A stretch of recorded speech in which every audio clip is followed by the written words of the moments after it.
Imagine waking up on a beautiful, sunny morning in Savannah, Georgia, feeling the salt air from Tybee Island and watching the waves crash against the shore, unaware that just a few miles away, buried deep beneath the silt and sand of the Atlantic Ocean, lies a weapon capable of vaporizing everything you see in a heartbeat. This isn't the plot of a Cold War thriller or a Hollywood disaster movie, but a terrifying reality that the United States government has lived with since the winter of 1958. It was a time of extreme tension, where the shadow of the Soviet Union loomed large over every American household and the skies were constantly filled with bombers carrying the tools of total annihilation. On the night of February 5th, a routine training mission turned into one of the most chilling broken arrow incidents in military history, a term used by the Pentagon to describe the loss, theft, or accidental detonation of a nuclear weapon. As we dive into the depths of the Tybee Island incident, we aren't just looking at a mechanical failure or a pilot's split-second decision, we are exploring a 65-year-old secret that remains live, dangerous, and hidden right off the coast of one of America's most beloved vacation spots. The mission began under the cover of darkness at Homestead Air Force Base in Florida, involving a massive B-47 Stratojet bomber piloted by Major Howard Richardson. The objective was a simulated combat flight, designed to test the crew's ability to penetrate Soviet airspace and deliver a devastating blow. Tucked inside the belly of the aircraft was a Mark 15 nuclear bomb, a behemoth weighing over 7,000 pounds and packing the explosive power of nearly 4 million tons of TNT.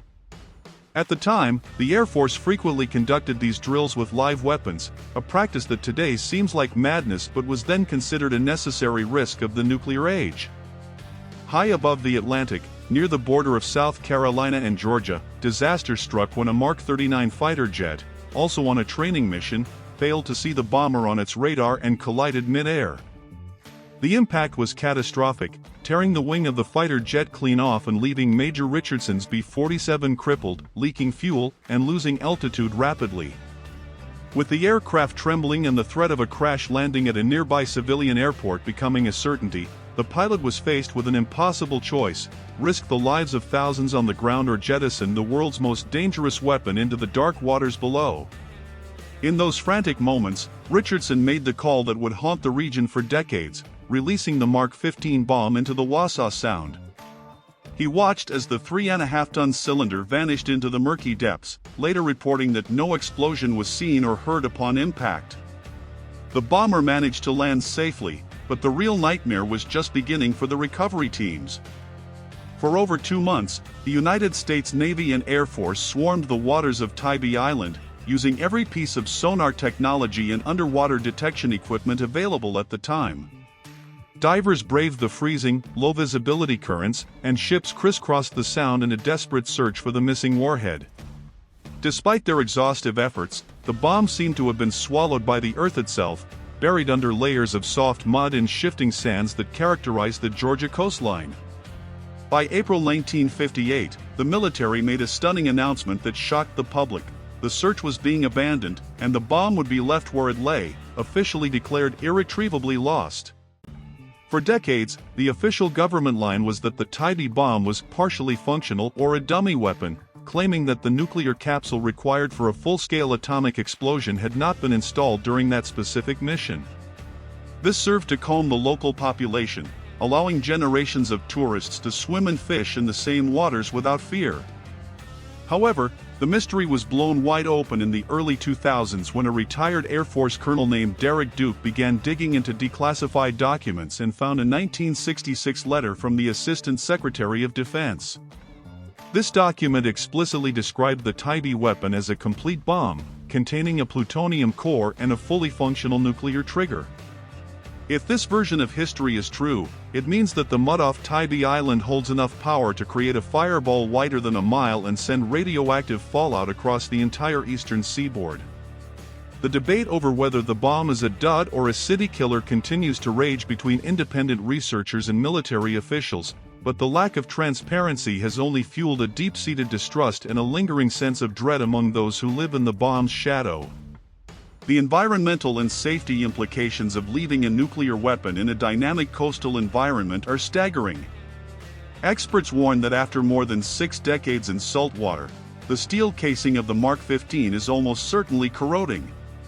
Inside the bomb, the conventional high explosives used to trigger the nuclear reaction are becoming increasingly unstable over time, a chemical process that makes them sensitive to any sudden movement or heat. The terrifying irony is that the very act of trying to find or move the bomb today might be the thing that finally sets it off.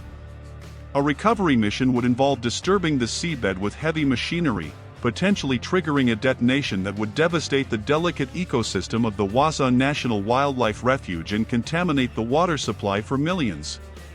Because of the sleeping dog scenario, the Air Force's current policy is to leave the weapon undisturbed, arguing that it is safer under several feet of silt than it would be in a laboratory or a disposal site. Yet, the questions refuse to go away, especially as sea levels rise and more powerful hurricanes batter the Georgia coast. Could a massive storm surge shift the sands enough to expose the weapon? Could a commercial vessel's anchor accidentally strike the casing? Every time a small earthquake is felt or an unusual reading is detected by a radiation sensor, the people of Savannah look toward the ocean and wonder if the broken arrow has finally woken up. The story of the Tybee Island bomb is more than just a military blunder. It is a symbol of the arrogance of the atomic age, a time when the race for supremacy blinded leaders to the long-term consequences of their actions. It serves as a permanent monument to a moment in history when we nearly destroyed ourselves not through war, but through a simple accident in the middle of a Tuesday night. As we look at the maps of the Georgia coast today, we see a landscape of beauty and history, but for those who know the truth, there is an invisible X marks the spot in the water. The Tybee bomb remains one of the most significant unsolved mysteries of the Cold War, a reminder that the weapons we build to protect us can become the very things that threaten our existence for eternity. It is a ghost in the machine, a silent sentinel buried in the mud, waiting for a day that we all hope never comes. Until then, the tourists will continue to play in the surf, the fishermen will continue to cast their nets, and the most powerful weapon ever lost will continue to sleep, just out of sight, just out of reach, but never truly gone from the American consciousness.